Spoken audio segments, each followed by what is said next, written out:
धनबाद में एकल श्री हरि वनवासी फाउंडेशन द्वारा आयोजित कार्यक्रम में श्री राम जन्मभूमि तीर्थ क्षेत्र ट्रस्ट अयोध्या के कोषाध्यक्ष गोविंद देव गिरिजा महाराज ने कहा कि युवाओं का अध्यात्म से जुड़ाव बढ़ रहा है, जिसका उदाहरण महाकुंभ है, जहां बड़ी संख्या में युवा शामिल हो रहे हैं। केंद्र सरकार की नीतियों पर उन्होंने कहा कि सरकार अच्छा कर रही है, लेकिन बांग्लादेशी हिंदुओं और मणिपुर संकट पर ठोस कदम उठाने की ज़रूरत है। प्रधानमंत्री मोदी की सराहना करते हुए उन्होंने कहा कि महाकुंभ में बिना किसी अडंबर के स्नान और पूजा करना उनके सादगीपूर्ण नेतृत्व का उदाहरण है। देश में घुसपैठ को गंभीर समस्या बताते हुए उन्होंने इसके खिलाफ कठोर कानून की मांग की।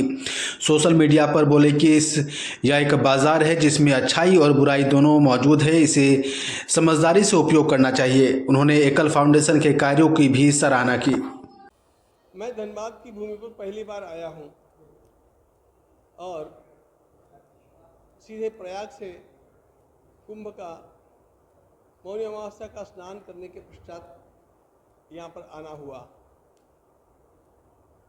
मैंने सोचा नहीं था इतना अच्छा उत्साह मुझे यहाँ पर मिला। भागवत भक्ति कथा का माध्यम लेकर के मैं बोल रहा था।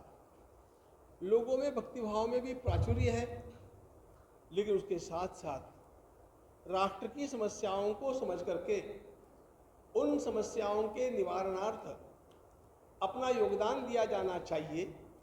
यह सूझबूझ भी यहाँ के भाविक लोगों में है। ये देख करके मुझे बड़ा अच्छा लगा।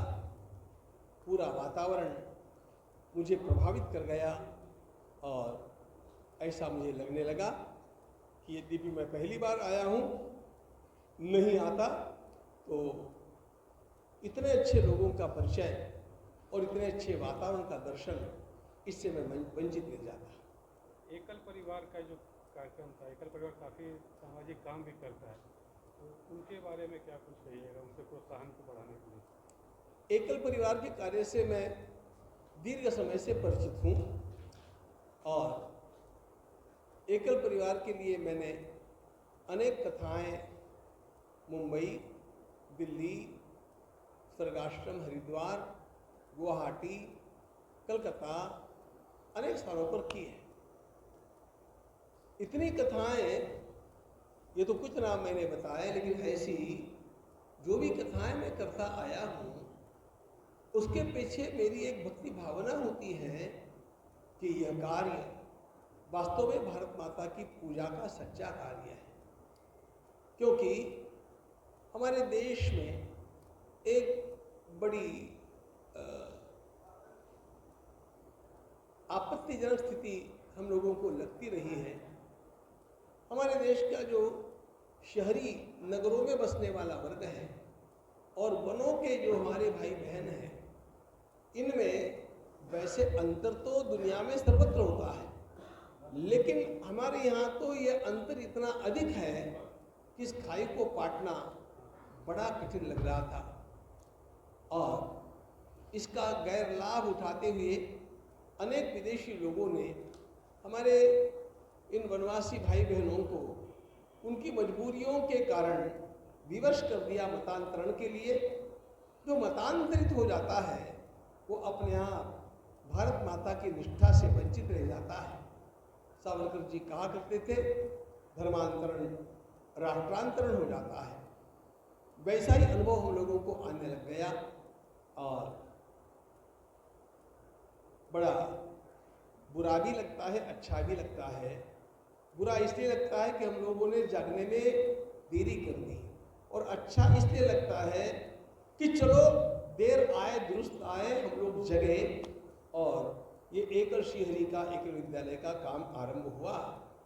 कार्य वास्तव में हमारे इन सारे वनवासियों को मुख्य धारा के साथ जोड़ने का काम है। और इसमें जैसे अर्थ की सेवाएं आवश्यक है, उससे भी अधिक आवश्यक है अंतःकरण का प्रेम। ये अंतःकरण का प्रेम ये हमारे एकल के भाई बहन वन यात्रा के माध्यम से इन वनवासियों को देते हैं। और इसलिए वनवासी कार्यकर्ताओं को भी ऐसे नहीं लगता कि हम लोगों को हेल्प की जा रही है, हम लोग उपकृत हैं और ये उपकारकर्ता कोई अलग है। उल्टे उनको ये लगता है ये हमारे ही परिवार के लोग हैं।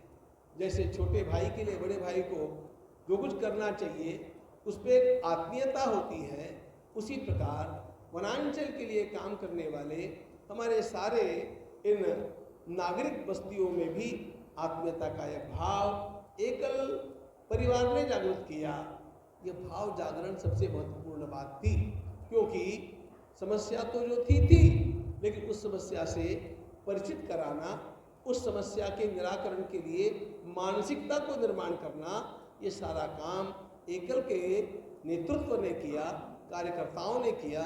इसलिए मैं इस काम से अत्यंत प्रभावित हूँ और मुझे ऐसे लगता है कि भारत माता की सेवा के जो अनेक काम हैं उन कामों में आज इस काम की सर्वाधिक प्राथमिकता है।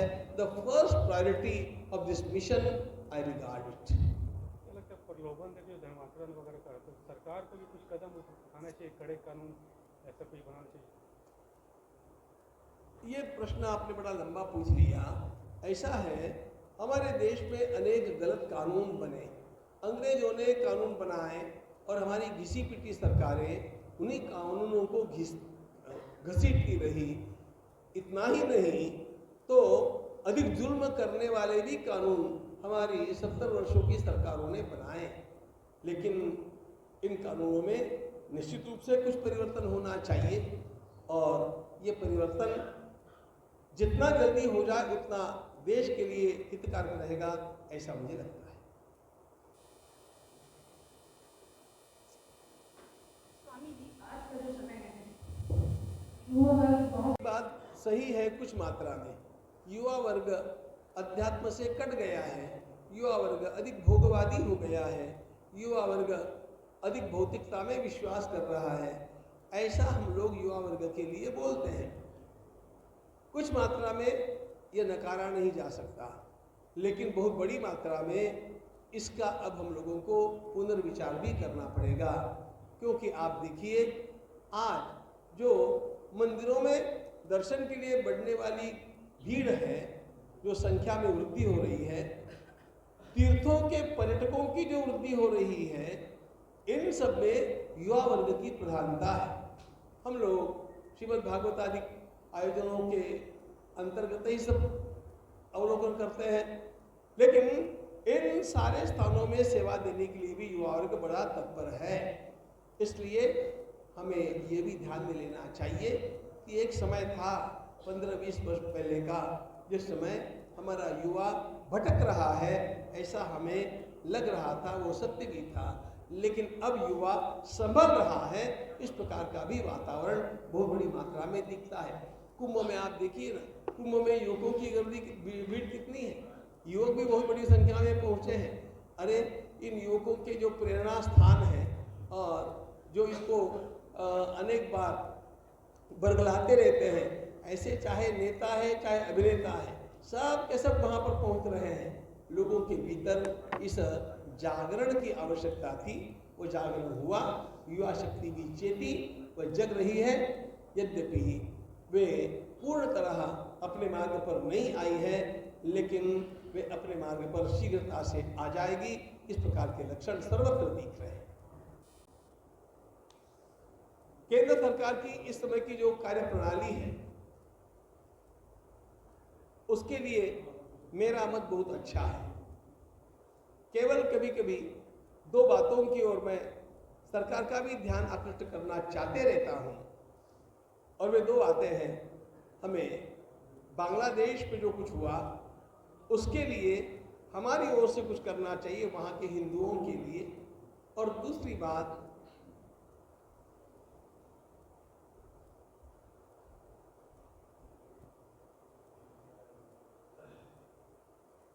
मणिपुर की जो समस्या है, मणिपुर की समस्या अभी स्थायी रूप से सुलझी नहीं है।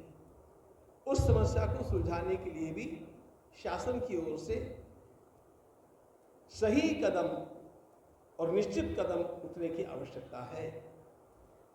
लेकिन इसके लिए मैं उनको दोष नहीं दे रहा हूं, मैं उनको केवल याद दिला रहा हूं कि इन कामों की भी प्रायोरिटी ध्यान में लेकर के इनकी ओर ध्यान दीजिएगा।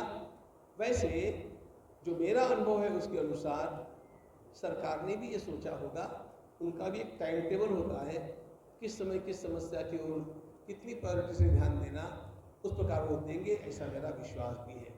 कुल मिलाकर के मेरा उनके लिए बहुत अनुकूल बना है।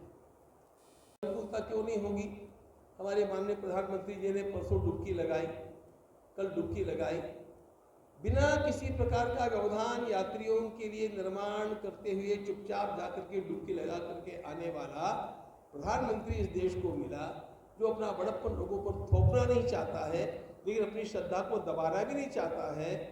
गए भी, डुबकी भी लगाई, जप भी किया, पूजन भी किया और चले भी आए, किसी को कष्ट भी नहीं दिया। यही शासन की प्रणाली का एक प्रतीक मैं मानता हूँ और यही हम लोगों को बड़ा अभिनंदनीय लगता है। घुसपैठियों के संबंध में क्या कुछ आपकी राय है? हाँ, घुसपैठियों के संबंध में क्या कुछ राय है? जो घुसपैठियों के संदर्भ में मेरी राय यह है कि चाहे केंद्र सरकार है, चाहे प्रादेशिक सरकारें हैं, इन सब सरकारों ने अपना कार्य ठीक से किया हो ऐसा मुझे लगता नहीं। इनके ऊपर पूरी तरह से पाबंदी लगनी आवश्यक थी। हमारी सीमाएं सुरक्षित नहीं हैं और इसमें से ये घुसने वाले हमारे देश के लिए अत्यंत बड़ी समस्या बनते गए और अब तो बहुत बड़ी समस्या के रूप में वे खड़े हो गए हैं। इसलिए इनके लिए कानून के अंतर्गत जितने वैध कठोर से कठोर उपाय किए जा सकते हैं, उन सारे कठोर उपायों का अवलंबन करके इनको पुनः अपने स्थान पर भेजना चाहिए। यही मेरा स्पष्ट मत है। शासन ने इसके लिए कुछ कदम पहले उठाए भी हैं और इसलिए अब प्रलोभित करके या भय दिखा करके और मतांतरण करने की बात जो है वो थोड़ी कानून के दायरे में आ चुकी है, लेकिन जो आई है वो पर्याप्त नहीं है। सरकार को अपने इस विषय के कानूनों को अधिक कठोर बनाना चाहिए और कानून कठोर बनने से केवल काम नहीं होता, उसका इम्प्लीमेंटेशन होता है कि नहीं ये देखना चाहिए और इसका इम्प्लीमेंटेशन करने वाले जो लोग होंगे उनको पुरस्कार दे करके उनका सम्मान करना चाहिए कि आपने अपनी ड्यूटी बखूबी निभाई है। सोशल मीडिया एक बाजार है और उसमें बुराई का भी खूब बड़ा स्कोप है और अच्छाई का भी खूब बड़ा स्कोप है। अब इसमें ग्रहण करने वाला क्या करेगा इस पर यह सब निर्भर करता है, लेकिन एक बात तो सत्य है कि पहले केवल बुराई का ही बड़ा फ्लड आ रहा था, अब अच्छाई का भी आने लग गया। इसलिए कम से कम लोगों को चॉइस तो भी है और मुझे ऐसा लगता है आदमी बहकेगा तो कितने दिन बहकेगा, थोड़े दिन बहकेगा, लेकिन देर आए दुरुस्त आए वो पुनः अपने सही मार्ग पर आ जाएगा। इसलिए सोशल मीडिया मेरी दृष्टि में एक अच्छी बात है। बस सोशल मीडिया में एक गड़बड़ है, झूठी खबरें जो आती हैं, झूठे नैरेटिव जो दिए जाते हैं, उसके कारण हमारी जनता बरगलाई जाती है, वो कंफ्यूज हो जाती है, उसे ये निर्णय करना कठिन लगता है कि ये इसमें सत्य कितना है असत्य कितना है। वास्तव में कुछ लोग ये विचार करते हैं कि सत्य है कि नहीं है, बहुत सारी जनता तो बेचारी हमारी ऐसी है उसको सत्य के रूप में लेकर के अपना काम करती है, ये उसका एक खतरा भी है। ऐसे ही नैरेटिव्स के माध्यम से लोकसभाओं में लोगों को बरगलाया गया।